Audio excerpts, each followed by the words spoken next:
ये क्या किया इन्होंने? मेरा फोन खराब कर दिया। लोगों को नहीं छोड़ूंगा मैं। चल दिया।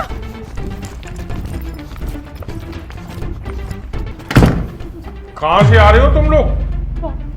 मैं बोलना, पापा कुछ पूछ रहे हैं। कुछ नहीं भैया, वो इसकी तबीयत खराब हो गई थी तो हम लोग डॉक्टर के यहाँ पे गए थे, और कुछ नहीं।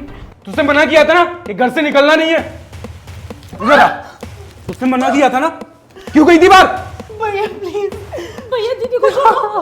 तू रट।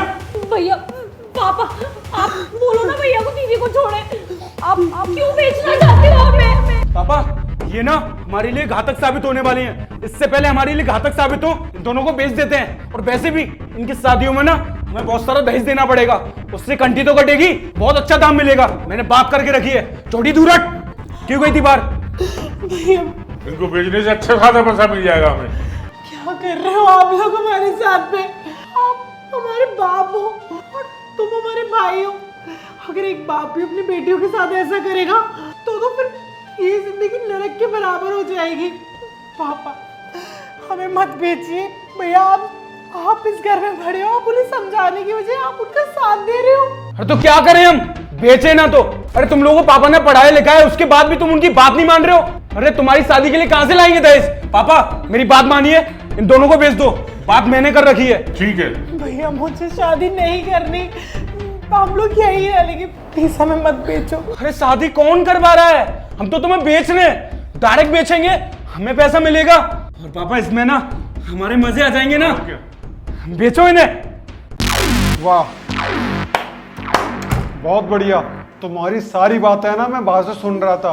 अरे शर्म आती है, एक बाप और एक भाई अपने बच्चों को बेचना चाहता है। अबे बेचेंगे, और तू होता कौन है हमें ये सिखाने वाला?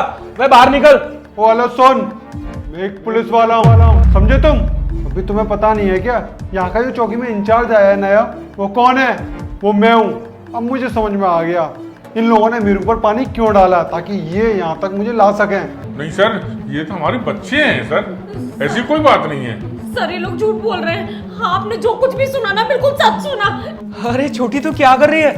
अपने छोटे भाई पे और पापा पे इल्जाम लगा रही है। शांत हो जाओ, उसे चुप करने की कोई जरूरत नहीं है। सब कुछ मैं अपने कानों से सुन चुका हूँ, समझे? अरे पिता के रूप में हैवान हो।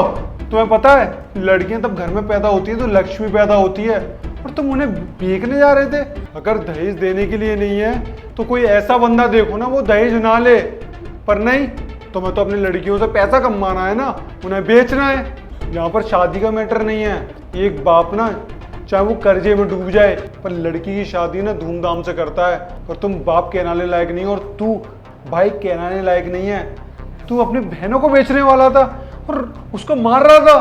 पर मुझे एक बात समझ में नहीं आई, तुमने ऐसे अचानक मेरे ऊपर पानी डाला और यहाँ पे लेके आए।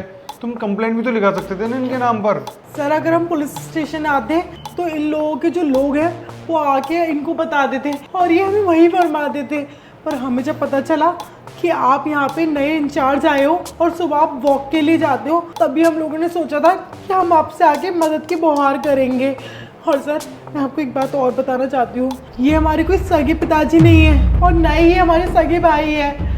ये हमारे सौतेले पिताजी हैं। मम्मी के जाने के बाद में इन्होंने हमारे ऊपर बहुत अत्याचार किया, और अब जब बात आई हम लोगों की शादी की, सर हमने तो कभी नहीं बोला इनको शादी कराने के लिए। इनका इंटेंशन ही है, ये लड़कियों को बेच के इसी तरीके से पैसे कमाते हैं, और ये बात हमें पता चल चुकी थी। इसलिए हमारे को रास्ते से हटाने के लिए इन्होंने हमारी भी बोली लगा दी थी।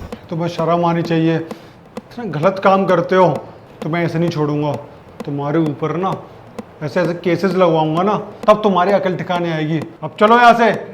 सर माफ कर दो ना। चलो सर प्लीज चलो।